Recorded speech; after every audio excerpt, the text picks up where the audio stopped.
বিশ্ব সাহিত্য কেন্দ্রে অনুষ্ঠিত হলো সময় ৩৫ গ্রন্থমালার ৫টি নতুন সংকলনের প্রকাশনা উৎসব।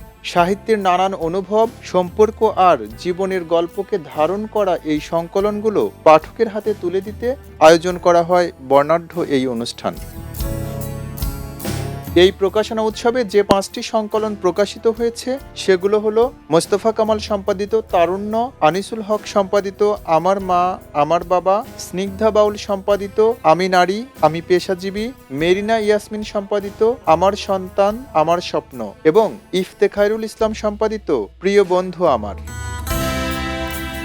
অনুষ্ঠানে প্রধান অতিথি হিসেবে উপস্থিত ছিলেন বিশ্ব সাহিত্য কেন্দ্রের প্রতিষ্ঠাতা অধ্যাপক আব্দুল্লাহ আবু সাঈদ। তার বক্তব্যে উঠে আসে লেখালেখি নিয়ে নানান অভিজ্ঞতা। কঠোরতাতে ভুল অন্তত কম থাকে, কারণ আমার লেখার মধ্যে অজস্র ভুল থাকে এবং ওর হাতে পড়ে সব সময় দেখা যায় যে আমি আর্তনাদ করে উঠছি যে বাবা কি ভুল যাচ্ছিল লেখার মধ্যে। শুভকামনা জানান সম্পাদকদের। সবাইকে অভিনন্দন জানাই এবং আনন্দ জানাই যে আপনারা এই বইগুলো লিখেছেন। আশা করি ২১-এর বইমেলায় বিক্রি হবে। প্রধান অতিথিকে সাথে নিয়ে সংকলনের প্রকাশনা উৎসবে অংশ নেন সম্পাদক ও প্রকাশক।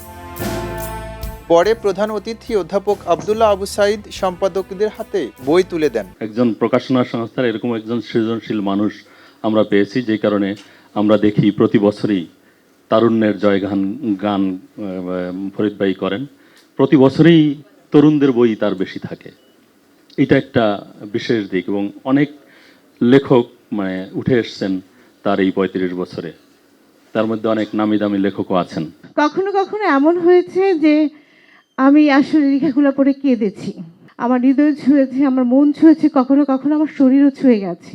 আমি কেঁপে উঠেছি যে এরকম পরিস্থিতির ভেতর দিয়েও মানুষ যায়, মেয়ে মানুষ যায়। অনুষ্ঠানটি সঞ্চালনা করেন সময় প্রকাশনের স্বত্বাধিকারী ফরিদ আহমেদ।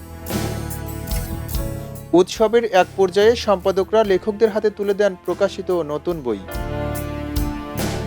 লেখকরা জানান ব্যক্তিগত অভিজ্ঞতা, সমাজ ও সম্পর্কের গল্পকে তারা এই সংকলনের মাধ্যমে পাঠকের কাছে পৌঁছে দিতে চেয়েছেন। আমি নারী আমি পেশাজীবী এইরকম ভাবে আমার যাতে বলতে না হয়, আমি সেই রকম একটা সমাজ চাই। আমি চাই আমি মানুষ হিসেবে সমাজে বাস করব, সেই হিসেবে চাকরি করব, সব অধিকার একজন মানুষ হিসেবে পাবো। প্রত্যেক বাবা মাই তার ছেলে মেয়েদের জন্য অনেক স্বপ্ন দেখে, তাদের অনেক আশা থাকে ছেলে মেয়েদের ভবিষ্যৎ নিয়ে। আমার বাবা মার আমার জন্য অনেক স্বপ্ন ছিল, আর সেই স্বপ্নটি আমি আমার ছেলে মেয়েদের মধ্যে বাস্তবায়িত হওয়ার একটা প্রেরণা পাই আমার বাবা মার স্বপ্ন থেকে। পাঠকের সঙ্গে এক ধরনের হৃদ্যতার বন্ধন তৈরি করে বই। উৎসবমুখর পরিবেশ, প্রাণবন্ত আলোচনা আর বইপ্রেমীদের উপস্থিতিতে আনন্দঘন আবহে শেষ হয় এই প্রকাশনা উৎসব।